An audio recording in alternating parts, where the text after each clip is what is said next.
اسی کو کہتا کہ کوئی علم بادشاہ ہے، کوئی ہے علم فقیر، سب نظر آتے ہیں تیری دام الفت کے اسیر۔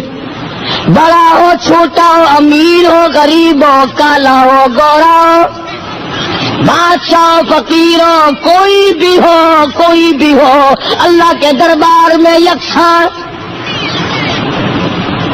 بندہ تو بندہ ہے نا۔ اللہ پاک آپ سب کو بیت اللہ شریف کی زیارت نصیب فرمائے۔ حرم محترم میں جب نماز ہوتی ہے عجب انداز ہوتا ہے، ساری کائنات سر سے ننگی کھڑی ہے، کفن میں لپٹے کھڑے ہیں، اپنے مولا کے دربار میں حاضر ہیں۔ اور عجب دربار ہے، حرم محترم میں قدم رکھتے ہی پسینے چھوٹ جاتے ہیں، شرابور ہو جاتا ہے پسینوں میں، اور آدمی کا ضمیر خود ملامت کرتا ہے، اور میرے مالک میں اتنا بڑا روسیا اور یہ تیرا دربار، کہاں میری بدامالی، کہاں میری روسیاہی، کہاں میرے ترتیب، اور کہاں تیرا یہ بابرکت دربار۔ شرم آتی ہے، پسینوں میں آدمی خود بخود ڈوب جاتا ہے۔ حرم محترم کے اندر جاتا ہے، بیت اللہ پہ نگاہ پڑتی ہے، نظر پڑتی ہے، پیار آتا ہے، محبت آتی ہے، دل میں ولولہ پیدا ہوتا ہے کہ جذبہ پیدا ہوتا ہے۔ آگے بڑھ کر حدیث پاک میں آتا ہے، فرمایا مدنی کریم صلی اللہ علیہ وسلم نے جس نے حجر اسود کو بوسہ دیا، اللہ پاک یوں فرماتے ہیں، حدیث قدسی ہے کہ اس نے میرے دائیں ہاتھ کو بوسہ دے دیا۔ خداوند عالم فرماتے ہیں کہ میں یہ سمجھتا ہوں اس نے میرے دائیں ہاتھ کو بوسہ دے دیا، اور فرمایا کہ بیت اللہ کا غلاف پکڑ کر جس نے دعا مانگی، میں یہ سمجھتا ہوں کہ میرا دامن پکڑ کے سب کچھ مانگ لیا، اور جس نے مقام ملتزم پہ لپٹ کر مجھ سے مانگا، میں سمجھتا ہوں میری چوکھٹ پہ لپٹ کر، میری دہلیز پہ پڑھ کر مجھ سے سب کچھ مانگ لیا۔ طواف کرتا ہے، آواز لگاتا لبیک اللہم لبیک لا شریک لک لبیک، الہی میں حاضر ہوں، الہی میں حاضر ہو گیا ہوں، تیرے دربار میں میری حاضری قبول فرما، تیرے دربار میں میری حاضری منظور فرما، میں آیا ہوں تیرے دربار میں سر مارنے کے لیے، تیرے دروازے پہ غلامی کرنے کے لیے میں آیا ہوں۔ علماء اکرام نے لکھا ہے، مدینے پاک سے باہر ایک آدمی نے آ کے احرام باندھا، اور احرام باندھ کر آواز لگائی لبیک اللہم لبیک لا شریک لک لبیک، غیب سے آواز آئی لا لبیک، تیری حاضری منظور نہیں، تیری حاضری منظور نہیں۔ بڑے میاں تھے، عمر رسیدہ تھے، چل رہے ہیں، پھر بھی تلبیہ پڑھ رہے ہیں اور حج کے لیے آ رہے ہیں۔ برابر میں کھڑے ہوئے کسی جوان نے کہا، بڑے میاں ہم نے بھی سنا ہے تیری حاضری جب منظور نہیں، دھکے کھانے کی کیا ضرورت ہے، پریشانی اٹھانے کی کیا ضرورت ہے، تکلیف اٹھاؤ گے۔ جوان نے کہا جنہوں نے غیب کی آواز سن لی تھی۔ بڑے میاں نے رو دیا اور کہنے لگا، بیٹا تم ایک دن کی آواز سن کر کے مجھے گھبرا رہے ہو اور خود بھی پریشان ہو رہے ہو، مجھے یہ آواز سنتے سنتے 52 سال گزر گئے، مجھے یہ آواز سنتے سنتے 52 سال گزر گئے، 53 سال گزر گئے مجھے یہی آواز سنتے سنتے۔ پھر اے نوجوان یہ بتا، اگر اس دروازے پہ منظور نہیں تو پھر اور دروازہ کون سا ہے جہاں جا کے میں ماتھا رگڑوں؟ منظور ہو یا نہ ہو میرا کام ہے کہ میں پیشانی کو اس کے دروازے پہ رگڑتا رہوں، میں حاضری دیتا رہوں، منظور کرنا اس کا کام ہے، حاضری دینا میرا کام ہے۔ یوں لکھا ہے کتابوں میں کہ غیب سے آواز آئی، آج ہم نے تیرے یکدم 54 حج قبول کر لیے، shahideislam.com یکدم تیرے ہم نے آج 54 حج قبول کر لیے۔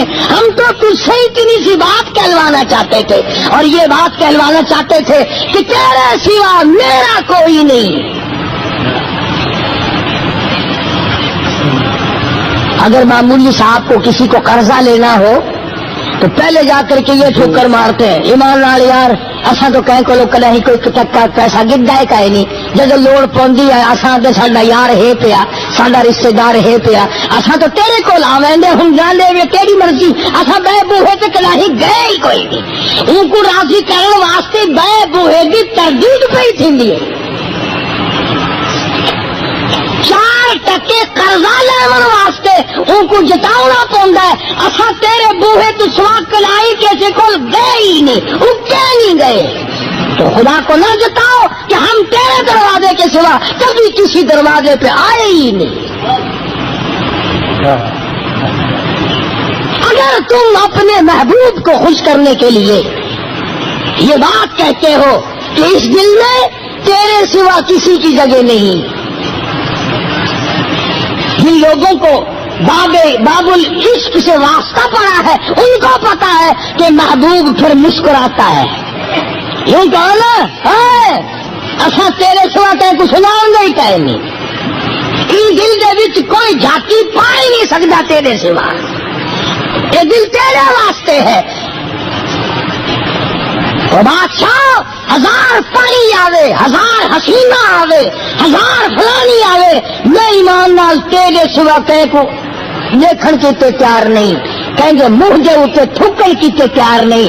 جڑ ویلے گلا ماردا ہے نا محبوب کو ول مسکرانا دیکھو خوش تھیندے، ہاں ہاں میرے اتنے قربان ہے، میرے اتنے نثار ہے۔ حالانکہ ہے سارا مطلب اگر ایک مٹی کا بنا ہوا محبوب اس بات سے راضی ہوتا ہے کہ تیرے سوا میں کسی کو نہیں چاہتا تو وہ زمین و آسمان کا مالک راضی نہیں ہوگا جب بندہ کہتا ہے او میرے مالک تیرے سوا میرا کوئی نہیں۔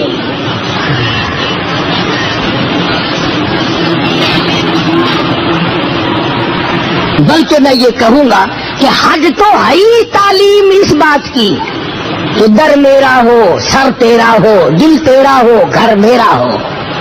قدم قدم پہ یہی تعلیم ہے، لبیک اللہم لبیک لا شریک لک لبیک۔ تمام کے تمام حاجیوں کو یہی تلبیہ پڑھنا پڑتا ہے۔ یہاں دور سے ہی زمزم کی پہاڑی سے، ابھی دور ہے سرزمین عرب، پہلے سے احرام باندھو، تیار ہو جاؤ، دیوانے بن جاؤ، مستانے بن جاؤ، چھوڑو بادشاہت، چھوڑو اپنی تمنگری، چھوڑو اپنی زیب و زینت، آؤ دیوانے بنو۔ اور اسی کو کہتا کہ درد و غم رنج و علم فکر و قلق خوف و ہراس، درد و غم رنج و علم فکر و قلق خوف و ہراس، وہ بلا کون سی ہے جو شب ہجرا میں نہیں، اور تیرے وصال میں سب کچھ ہے، تیری جدائی میں بڑی پریشانی ہے۔ طواف میں بھی یہ بات سمجھا دی جاتی ہے کہ میرے گھر کے سوا کسی جگہ کا طواف جائز نہیں، اور فرمایا فرشتوں آؤ میرا بندہ آیا ہے، گھر میرا ہے، چکر اس کا ہے، اور یہاں میرے کعبے کے میناروں پہ کھڑے ہو کر اس کی بخشش کے لیے جھولیاں پھیلا کر تم دعائیں مانگو، اس لیے کہ میرے گھر کا طواف کر رہا ہے، میرے گھر کا چکر لگا رہا ہے، مجھ سے مانگ رہا ہے اللہم اغفر لی، اللہم اغفر لی، الہی معاف کر دے، لبیک اللہم لبیک، مجھ سے مانگ رہا ہے۔ گزرتا گزرتا رکن یمانی کو ہاتھ لگا کر گزر جانے کا حکم ہے، آواز آتی ہے فرشتوں میرے بندے نے میرے گھر کے کونے کو ہاتھ لگایا، آؤ 40 فرشتے یکدم آ کر میرے بندے سے مسافہ کرو۔ کیوں؟ یہ میرے گھر کے سوا کسی جگہ کو بابرکت جگہ نہیں جانتا، کسی درخت کو بیت اللہ کے مقابلے میں نہیں مانتا، کسی گھر کو کعبے کے مقابلے میں نہیں مانتا، کسی قبر کو نعوذ باللہ کعبۃ اللہ کے مقابلے میں نہیں لاتا۔ یہ فرمایا حاجی جب طواف کرے دعا مانگے فرشتوں آمین کہتے جاؤ، 7 چکر لگاؤ میرے بندوں کے، آؤ یہ میرے مہمان ہیں۔ زمزم کا پانی پینے جاتا ہے، طواف پورا کر کے 7 چکر لگا کے زمزم کا پانی پیتا ہے۔ فرمایا آجا آجا، تو میرے دروازے پہ آ گیا، تو میرے کعبے میں آ گیا، تو میرے حرم میں آ گیا، تو میرا مہمان ہے، میں تیرا میزبان ہوں۔ ساری دنیا پانی پلاتی ہے اپنے مہمانوں کو، آ تجھے وہ پانی پلاؤں جو اسماعیل علیہ السلام کی نرم و نازک ایڑیوں کی رگوں سے جاری ہوا تھا۔ زمزم کا پانی پیتا ہے۔ حاجیوں سے پوچھو، تھکا ہوا جاتا ہے، نیند کا مارا ہوا جاتا ہے، گھبرایا ہوا جاتا ہے، طواف کیا، طواف زیارت کیا، پہلا طواف کیا اور زمزم پیا اور تمام تھکن پتہ نہیں کہاں غائب ہو جاتی ہے۔ جیسے تم جس کے یہاں مہمان جاتے ہو 7 اپ کی بوتل پی کر ڈکار لے کر چھت کی طرف دیکھتے ہو، نہیں تو وہاں زمزم کا پانی پی کر پھر کعبے کی طرف آدمی دیکھتا ہے۔ اس کے بعد فرمایا آجا آجا، ابھی فارغ نہیں ہوا، طواف تو نے کر لیا، میرے گھر کا تو نے چکر لگا لیا، بخشش کی دعائیں مانگ لی، رو لیا، دھو لیا، اور میں نے تجھے پانی چھاڑی بھی پلا دیا۔ چائے وائے ہوتی ہے نا ہمارے یہاں، فرمایا میں نے تجھے پانی چھاڑی پلا دیا، زمزم پلایا۔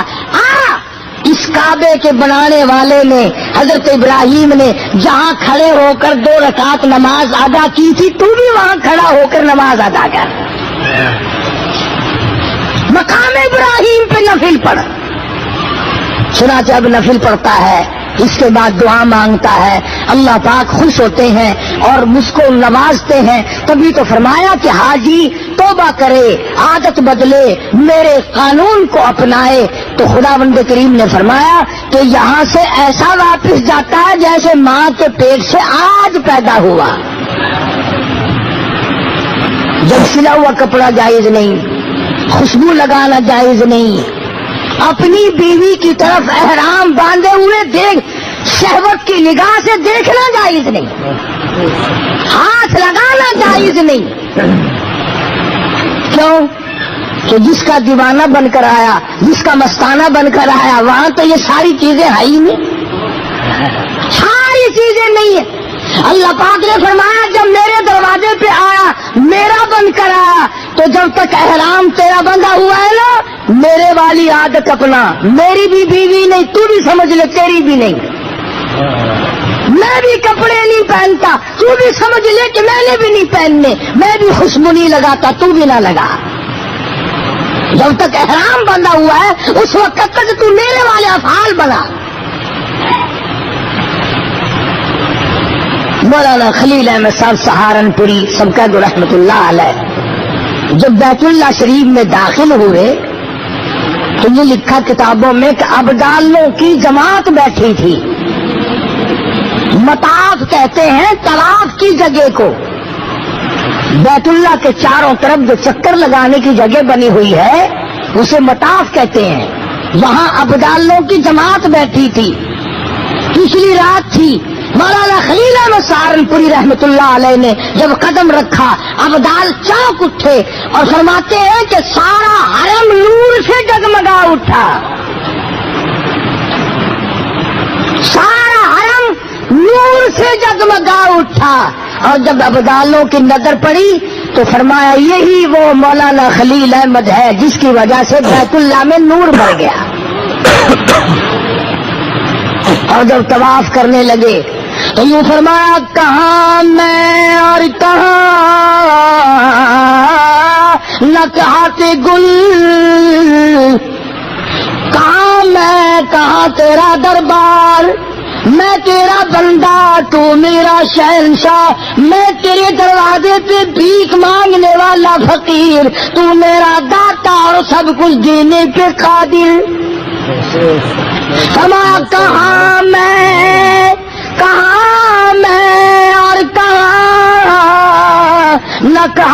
گل نسیم سحر یہ تیری مہربانی، میں کہاں آ سکتا تھا، یہ تو تیری کریمی کھینچ کے لائی ہے۔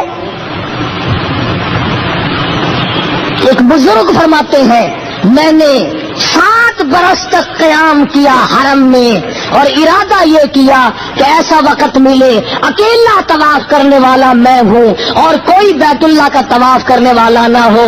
فرماتے ہیں موت آ گئی مگر ایسا وقت نہیں مل سکا، نہ رات میں نہ دن میں، کہ اکیلا طواف کرے۔ ان حاجیوں سے پوچھو، جیسے ہی فرض نماز کی نیت بنتی ہے طواف بند ہو جاتا ہے، نماز میں لوگ مشغول ہو جاتے ہیں، نماز شروع ہو جاتی ہے، ادھر طواف بند ہوا، ادھر ابابیلوں نے طواف شروع کیا۔ کالی کالی چڑیا آ کے طواف شروع کر دیتی ہیں، ادھر سلام پھیرا، لوگوں نے طواف شروع کیا، وہ چڑیا غائب۔ ایک سیکنڈ کے لیے بھی اللہ کے دربار کا طواف نہیں رکتا۔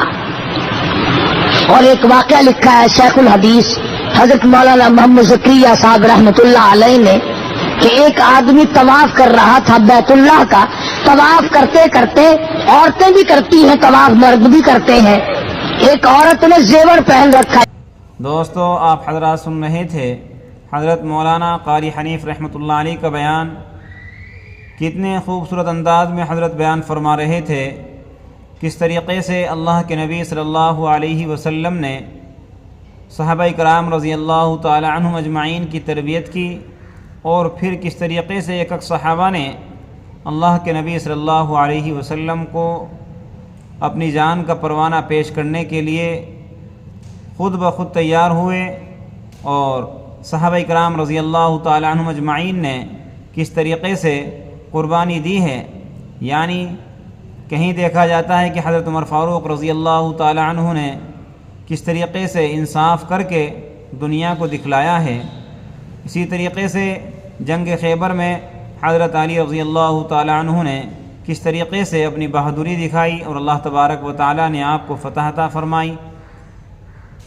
تمام صحابہ نے کہیں کسی طریقے سے قربانی دی ہے، تو کہیں کسی طریقے سے اپنے آپ کو جانثار کیا، اللہ کے نبی پر اپنے آپ کو اللہ کے نبی صلی اللہ علیہ وسلم کے لیے ایک نمونہ بنا دیا۔ یعنی اللہ کے نبی صلی اللہ علیہ وسلم نے تمام صحابہ کو جو بھی کہہ دیا بس وہی کرنے کے لیے تیار ہیں۔ ایسی تربیت اللہ کے نبی صلی اللہ علیہ وسلم نے صحابہ اکرام رضی اللہ تعالی عنہم اجمعین کی فرمائی تھی۔ دوستو پھر اللہ تبارک و تعالی نے ان کو رضی اللہ عنہم ورضوا عنہ کے لقب سے نوازا۔ اس لیے ہمیں بھی چاہیے کہ ہم اپنے نبی کے امتی ہونے کا دعویٰ تو پیش کرتے ہیں لیکن اس پر کھرے نہیں اترتے۔